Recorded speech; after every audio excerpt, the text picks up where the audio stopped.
마가복음 9장 14절부터 29절, 마가복음 9장 14절부터 29절까지입니다. 한 절씩 교독하겠습니다.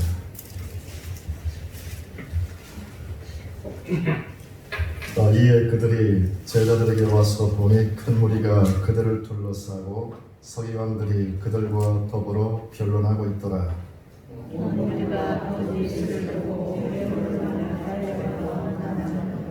예수께서 물으시되 너희가 무엇을 그들과 변론하느냐?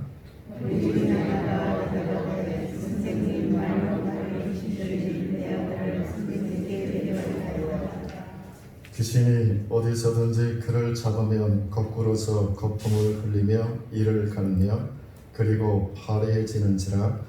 내가 선생님의 제자들에게 내쫓아 달라 하였으나 그들이 능히 하지 못하더이다. 대답하여 이르시되 이름이 없는 세대여, 내가 얼마나 너희와 함께 있으며 얼마나 너희에게 청하여 저를 너희에게 데려오라 하시네. 이에 데리고 오니 귀신이 예수를 보고 곧 그 아이로 심히 경련을 일으키게 하는지라. 그가 땅에 엎드려서 구르며 거품을 흘리더라. 예수께서 또 아버지에게 물으시되 언제부터 이렇게 되었냐 하시니 이르되 오래되었습니다. 귀신이 그를 죽이려고 불과 물에 자주 던졌나이다. 그러나 무엇을 하실 수 있거든 우리를 불쌍히 여기사 도와주옵소서.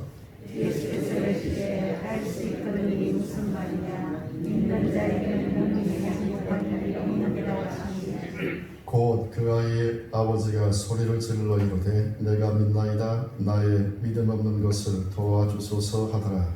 예수께서 우리가 달려와 보이는 것을 보시고 또 더러운 귀신을 쫓아내시되 말을 받고 못 듣는 귀신이 깨어나게 하니 그 아이에게서 나오고 다시 들어가지 말라 하시니 귀신이 소리 지르며 아이로 심히 경련을 일으키게 하고 나가니 그 아이가 죽은 것 같이 되어 많은 사람이 말하기를 죽었다 하나. 예수께서 손을 잡아 귀신이 뒤에 있었습니다. 집에 들어갔으며 제자들이 조용히 묻자오되 우리는 어찌하여 능히 이 귀신을 쫓아내지 못하였나이까? 이르시되 기록에 다른 것으로는 이런 종류가 말할 수 없느니라 하시니라. 아멘.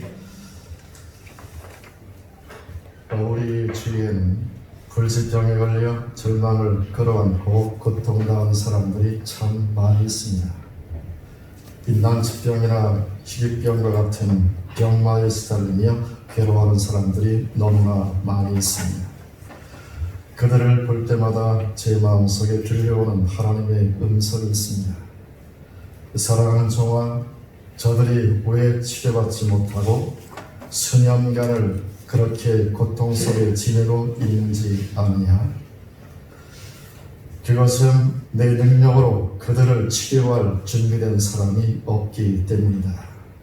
내 능력은 결코 부족함이 없단다.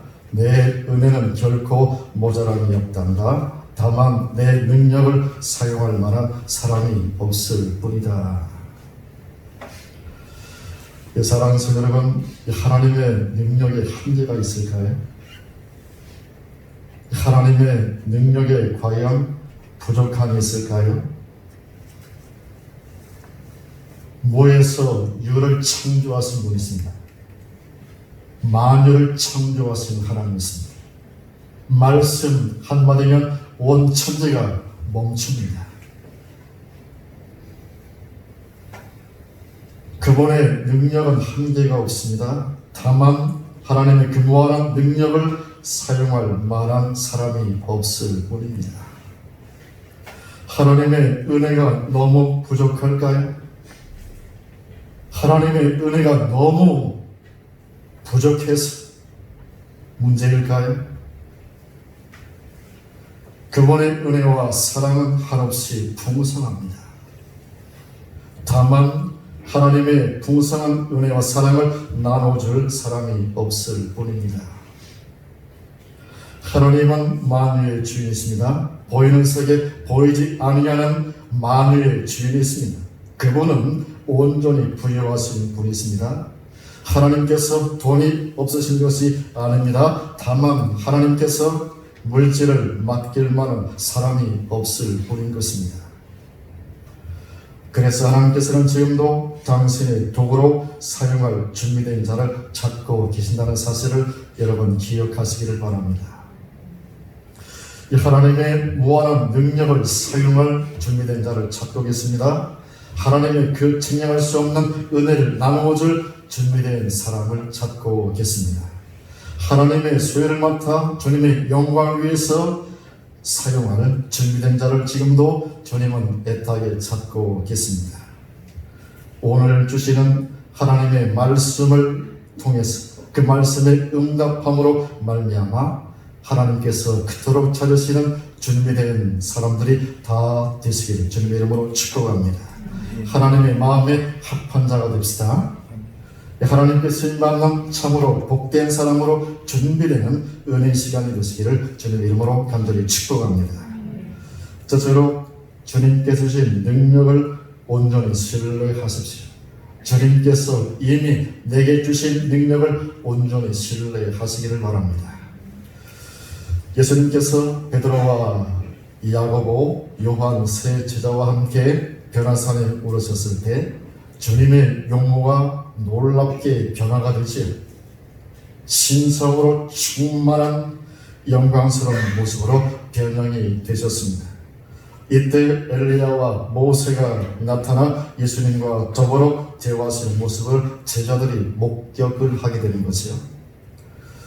이 영과 영광으로 충만하신 주님의 모습을 목격한 베드로가 예수님께 요청을 합니다. 예수님, 너무나 황홀하니까 예수님, 여기가 참 너무나 좋습니다. 그래서 제가 주님을 위해서 또 모세를 위해서 또 엘리야를 위해서 제가 초막 셋을 치겠습니다. 여기서 우리 같이 함께 영원토록 천년만년 함께 사시죠. 그러나 주님은 그 영광의 자리에 머물기를 결코 원치 않으셨습니다. 사랑하는 제자들과 함께 영광의 산에서 죄 많은 세상으로 한과 슬픔과 고통이 가득한 산 아래로 내려오셨습니다. 그때 주님은 귀신 들려 감질병으로 고통당하는 한 아이를 치료하지 못하고 쩔쩔 매고 있는 제자들을 발견하게 됩니다. 자, 그렇다면 제자들은 왜 귀신 들려 감질병으로 고통당하고 있는 아이의 질병을 치료하지 못했을까요? 그 병마를 내쫓지 못했을까요? 주님께서 그들에게 질병을 치유하고 귀신을 내쫓는 권능을 주지 않았을까요? 아닙니다. 마가복음 6장 7절을 보면 12제자를 부르사 둘씩 보내시며 더러운 귀신을 제하는 권능을 주시고, 마가복음 6장 12절 13절에서 제자들이 나가서 회개하라 전파하고 많은 귀신을 쫓아내며 많은 병자의 기름을 발라 고치더라. 분명히 주님은 제자들을 파송하시면서 귀신을 내쫓는 권세, 그리고 각종 질병을 치유하시는 권능을 주어서 내어 보내셨습니다. 그런데 왜 오늘은 제자들이 귀신을 내쫓지 못하고 질병을 치유하지 못했을까요? 주님에 대한 믿음이 없었기 때문인 거죠. 자신들 안에 있는 주님이 주신 능력을 신뢰하지 못했기 때문인 것입니다. 자, 오늘 본문 같이 볼까요? 19절과 23절 보겠습니다. 대답하여 이르시되 믿음이 없는 세대에 내가 얼마나 너희와 함께 있으며 얼마나 너에게 참으리요 그를 내게로 데려오라 하시니, 예수께서 이르시되 할 수 있거든이 무슨 말이냐? 믿는 자들에게는 능히하지 못할 일이 없느니라. 믿음이 없는 세대. 주님은 제자들의 믿음 없음을 보신 것입니다. 믿으면 모든 것이 가능한데 믿음이 없어서 귀신을 쫓아내지 못하고 질병을 치유하지 못하는 안타까운 모습을 주님께서 보시고 탄식을 하고 계신 것입니다. 이 사랑하는 여러분, 오늘 우리에게 말씀하시는 주님의 음성에 아멘으로 화답하는 시간 되기를 원합니다. 같이 읽고 아멘 합시다. 누가복음 10장 19절 같이 봅니다. 내가 너에게 뱀과 전갈을 반복하며 원수의 모든 능력을 지하 권능을 치웠으니 너희를 해칠 자가 결코 없으리라. 아멘. 마가복음 16장 17절 18절입니다. 믿는 자들에게는 이런 표적이 따르리니 곧 그들이 내 이름으로 귀신을 쫓아내며 새 방언을 말하며 뱀을 치도올리며 무슨 독을 마실지라도 해를 받지 아니하며 병든 사람의 손을 꺾는 줄 나으리라 하시더라. 아멘. 이 사랑하는 여러분, 우리에게 이런 놀라운 능력을 주신 하나님을 온전히 신뢰하시기를 바랍니다. 우리 안에 악한 원수 마귀를 제어할 권세가 있음을 분명히 믿으시고 신뢰하시기를 바랍니다. 이미 저와 여러분들 주님을 믿는 자이고 믿는 자에게는 귀신을 내쫓는 권세, 사람들을 만질 때마다 손을 얹은 적 낫는 역사가 일어나게 될 줄로 믿습니다. 주님께서 승천하시기 전 제자들에게 말씀하셨지요. 하늘과 땅의 모든 권세를 내게 주셨으니 그러므로 너희는 세상으로 나가라. 하늘 아버지께서 내게 하늘과 땅의 모든 권세를 주셨으니 그러므로 너희는 세상을 향하여 나아가라. 하늘과 땅의 모든 권세가 예수님의 것입니다. 그 예수님의 권세가 그리스도의 몸된 교회 곧 저와 여러분들에게 위임되어 있다는 사실을 믿으시기를 바랍니다. 할렐루야.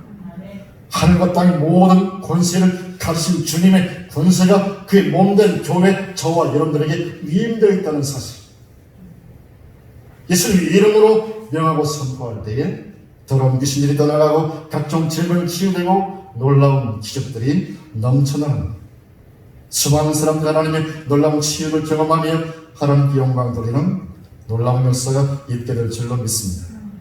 하늘과 땅의 모든 권세를 내게 주신 주님을 온전히 신뢰하시고요, 우리 안에 하늘과 땅의 모든 권세를 있음을 믿고 그 믿음으로 사심으로 주님께 쓰임받는 복 있는 사람들이 다 되시길 주님의 이름으로 축복합니다.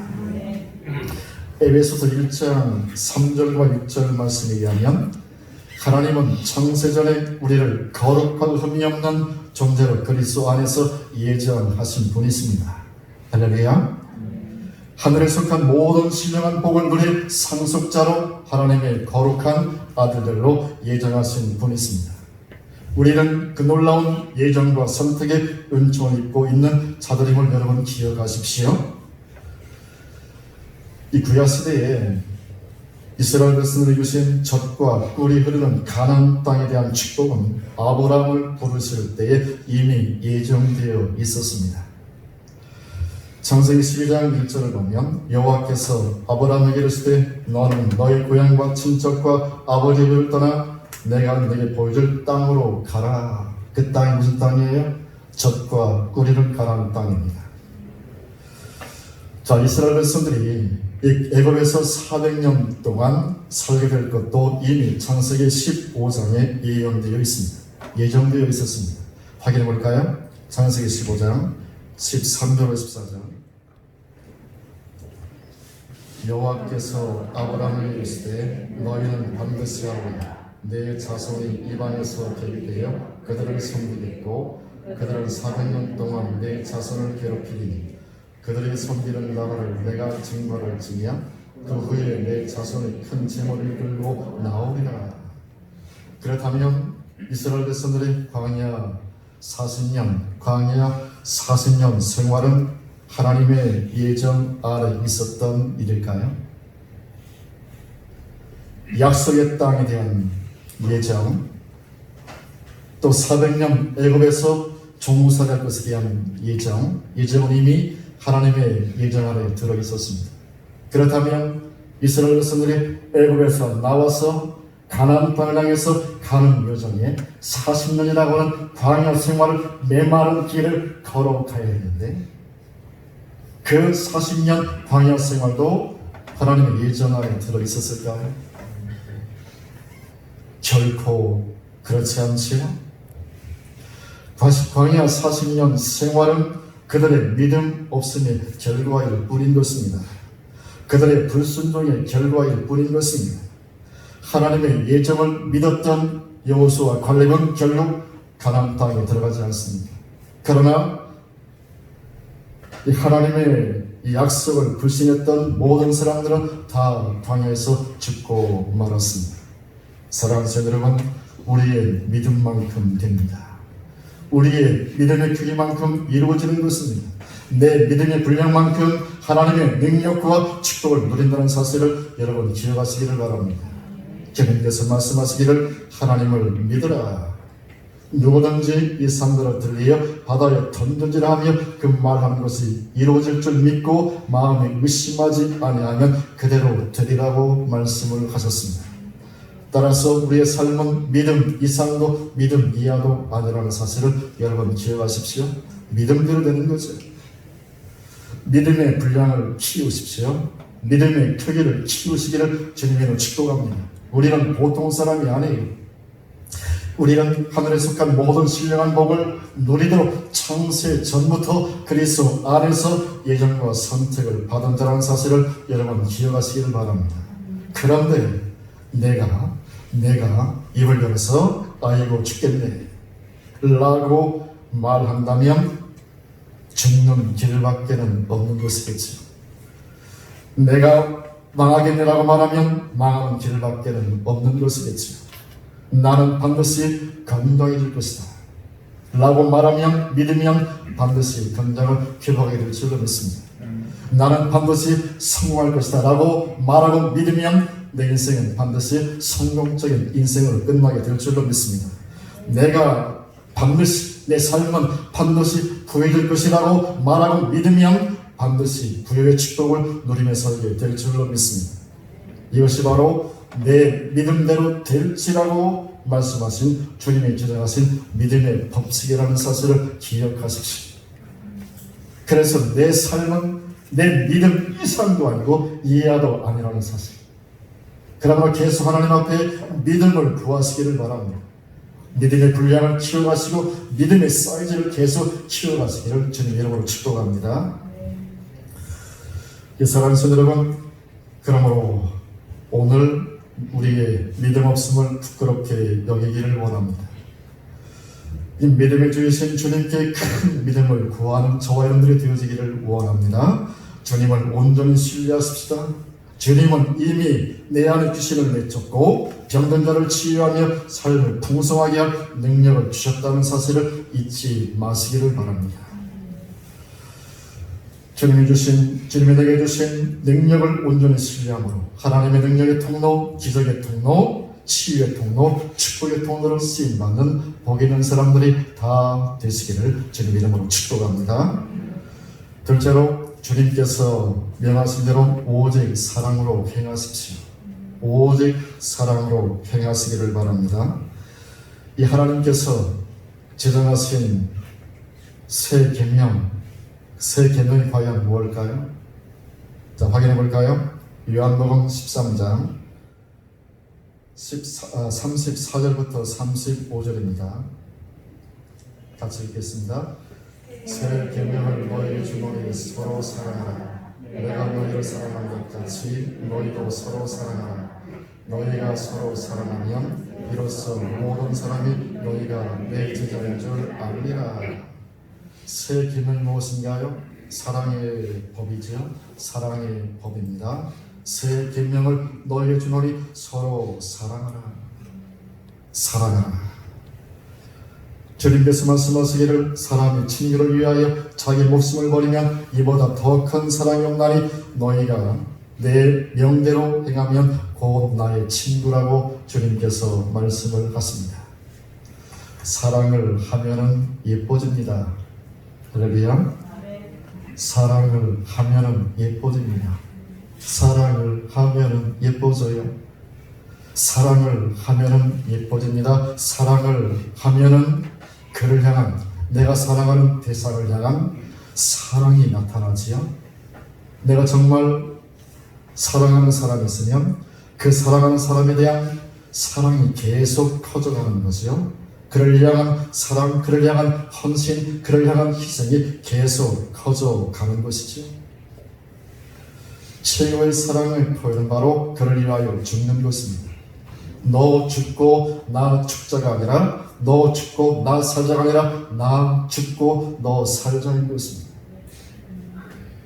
그게 진정한 사랑인 거죠.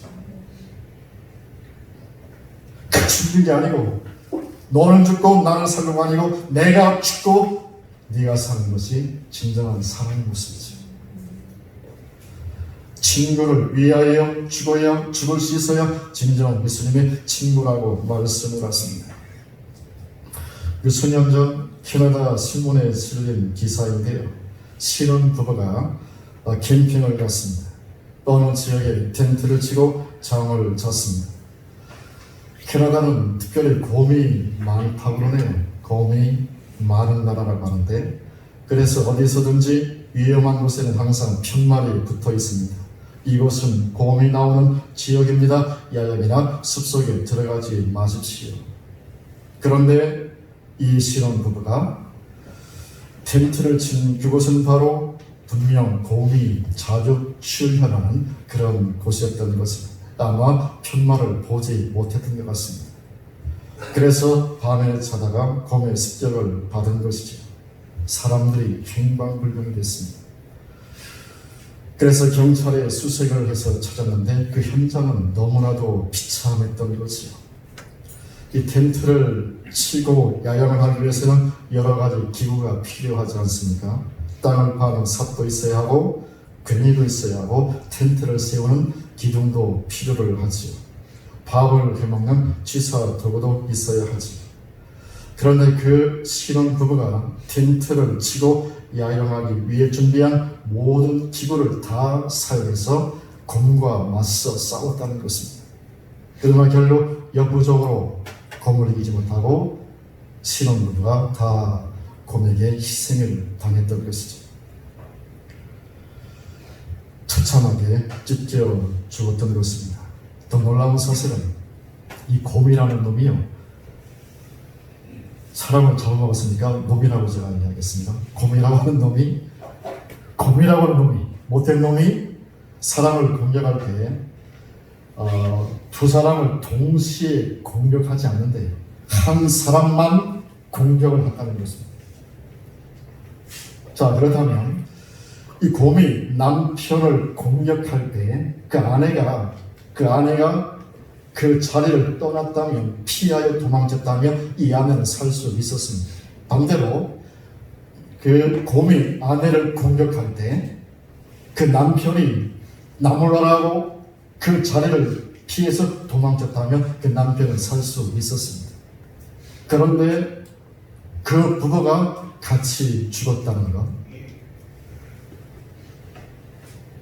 남편을 살리기 위해서, 아내를 살리기 위해서 도망가지 않고 끝까지 모든 도구를 동원해서 그 곰과 싸우다가 비참한 그런 종말을 맞이했다는 사실이죠. 남편을 얼마나 사랑했습니까? 아내를 얼마나 사랑했습니까? 남편을 살리기 위해서, 아내를 살리기 위해서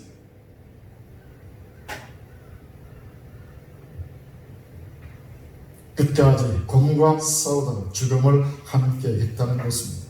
최고의 사랑은 그 사람을 위해서 죽는 것입니다.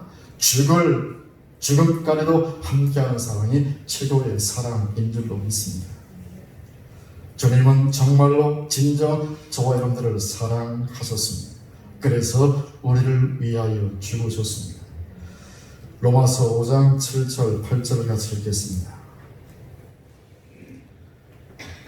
의인을 위하여 죽는 자가 쉽지 않고 선인을 위하여 용감히 죽는 자가 혹있거니와 우리가 아직 죄인 되었을 때에 그리스도께서 우리를 위하여 죽으심으로 하나님께서 우리에 대한 자기의 사랑을 확증하셨느니라.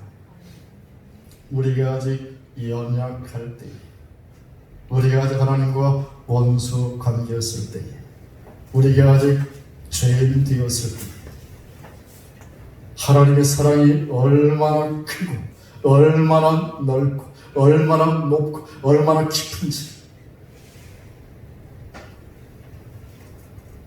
아들은 십자가의 죽으심을 통하여 드러내신 것이죠. 오늘 우리가 진정 주님을 사랑한다면 우리 또한 주님을 위해서도 죽을 수 있어야 할 줄로 믿습니다. 우리는 할 수 없지만 하나님의 사랑이 우리를 강권하시면 능히 주님을 위해서도, 교회를 위해서도, 옆에 있는 성도를 위해서도 죽을 수 있습니다.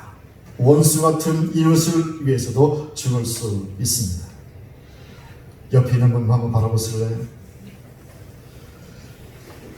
어때요? 좀 나를 위해서 죽을 만큼 나를 사랑하는 것 같아요?